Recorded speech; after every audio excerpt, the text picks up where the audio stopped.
Hi, and welcome to Design Space Friday. This Friday, we are going to do a variation on the window pane card we did last week.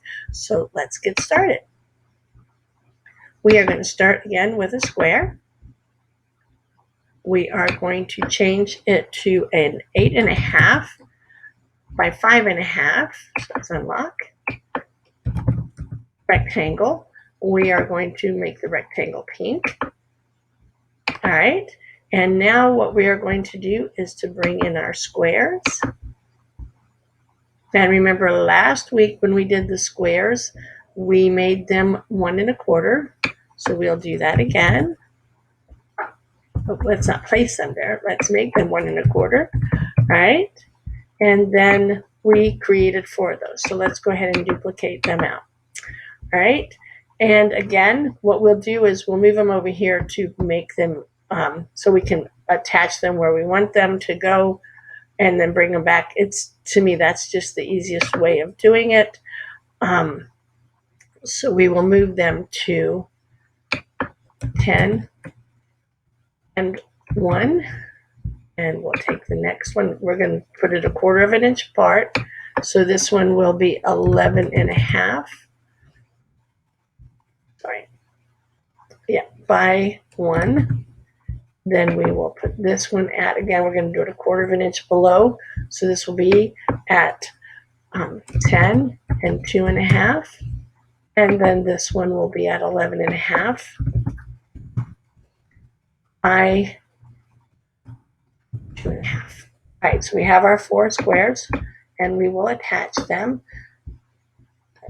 Now remember, we had some pre-things from last time, so we know that it was 1 3/4 to get it centered on the card base.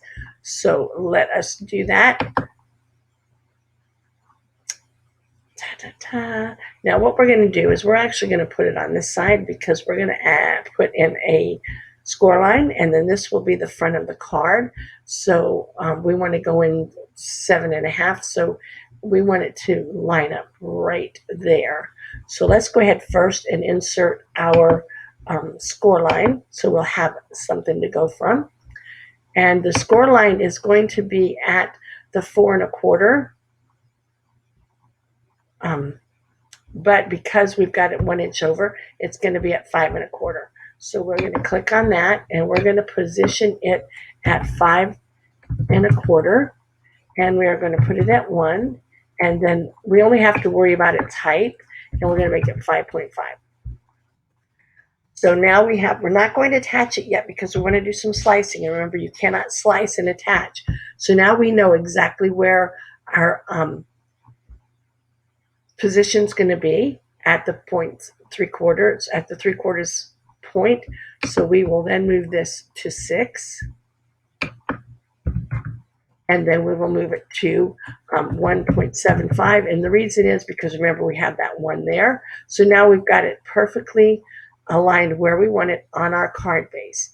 And again, we have to detach our squares, and then we will select the card base and the first square, and we will slice. And the first one's out. So then we can arrange this to the back, and we'll do the same as we did last week and slice. And arrange it to the back. All right, and select and slice. I know this is the boring part of the whole thing, but once you get one created and you save it, you've got it forever, and I love that. All right, so we're going to shift and do that. Excuse me, and we're going to slice that out. All right, so now you have the perfect window pane card base. Now we are going to take our score line, and we'll take our card base, and we will attach. So now when this cuts out, it will cut the 4 window panes, and it will score it for you. And remember, we can use the window pane from the last week's card, the outline, to go around the front of this, and that would work perfectly. So I hope you enjoyed the Design Space Friday and look for some more fun with cutting out.